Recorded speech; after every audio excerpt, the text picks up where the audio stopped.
Let's bring in the roundtable now. I'm joined by Bill Kristol, editor of the Weekly Standard. Jennifer Granholm, former governor of Michigan, now senior advisor to the Ready for Hillary PAC. Peggy Noonan of the Wall Street Journal, and Congressman Keith Ellison, co-chair of the House Progressive Caucus. And Bill, let me begin with you. You know Karl Rove pretty well. Was this a shrewd move by Karl, or did he kind of overstep? I don't think it was a particularly shrewd move. I mean, we'll see how Secretary Clinton's health is. She'll be out there campaigning, presumably. I imagine her health will be fine. But in any case, people can see for themselves. So there's no reason for Karl Rove to speculate about it. One of the things we saw at Jennifer Granholm's, the Clinton camp hit back unusually hard on this one. It was the most extensive statement we've seen from Secretary Clinton's staff responding to any kind of a charge. But she will have to address these health questions eventually, correct? Well, I mean, every candidate has to put out their health records, et cetera. And so I'm sure for whoever is running, that will be the case. But this was such a bunch of nonsense. And really, I think it demonstrates how utterly afraid they are of her. And I think for her, when she makes her decision, she will only be elevated by the nonsense that's happening on the other side.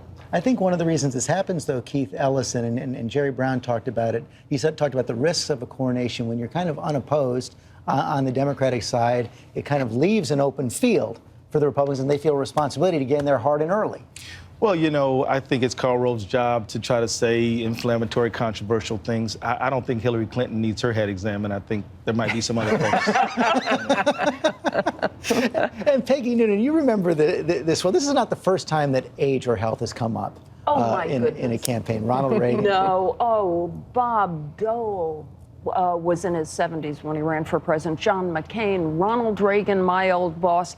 It is standard for, and it's appropriate for your age and your health to be considered by the voters. I don't think, I agree with Bill. I think your point. I don't think it was helpful for a political operative as opposed to journalists to begin this whole story. But I also think in a funny way it'll work for Mrs. Clinton's benefit after all. She's got a book tour coming up in June. That means these topics will come up then when she's selling the book, when she's doing network specials, when she's feeling fresh and perky and can knock it back with prepared lines.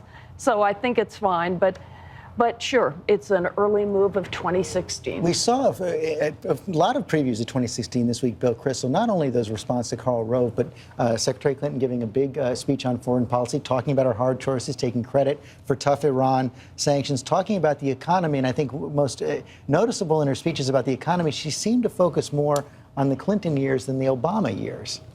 Yeah, the American dream, she said, feels further and further out of reach. She's been president for the last 6 years, you know, as this dream has gotten further and further out of reach. She mentions President Obama once in this long speech on domestic policy, praises her husband's presidency, but basically seems to indict the Obama administration, and I think that's where she'll try to go. Pretty hard, though, to run away from the administration in which you've played a part. She was Secretary of State. She was part of this administration. Her record is going to be the issue in the campaign, not her health. And secondly, she said in the speech, we'll need big ideas to address these questions. I think that is something Republicans should welcome. Let's have a big ideas election in 2016 who has who's in favor of fundamental reforms in health care, tax code, banking, and other things. I completely disagree that she was somehow dissing the Obama administration, but she certainly has the Clinton years were good years for people, and of course she's going to remind them of that. Of course the Obama administration's been digging out of a hole that was left under his predecessor. So, you know,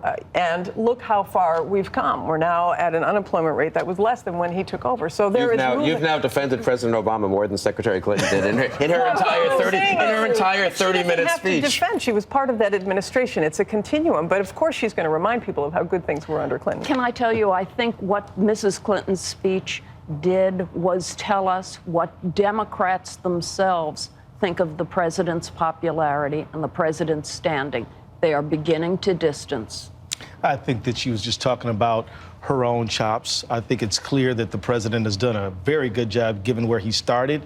And, you know, the president has been talking about economic populism. I'm glad she did, too. I mean, when you see 150 cities all over this country, low-wage workers out protesting for better wages, I think that is the thing to tap into. I think that's where we need to go. But are progressives like you going to have to keep the pressure on? We saw Bernie Sanders, the senator from Vermont, talking about challenging her just to keep these issues in play. Well, you know, absolutely, we're going to have to talk about focusing on working Americans and how we can make sure that people who work every day, who get home and are dirty and sweaty, can make a good living. We got to talk about those things because that's really where the American people's head is. And I'm going to tell you, any Democrat who wants to be successful should talk about raising the minimum wage, making sure that the health care bill gets implemented so it can benefit people, talking about retirement security.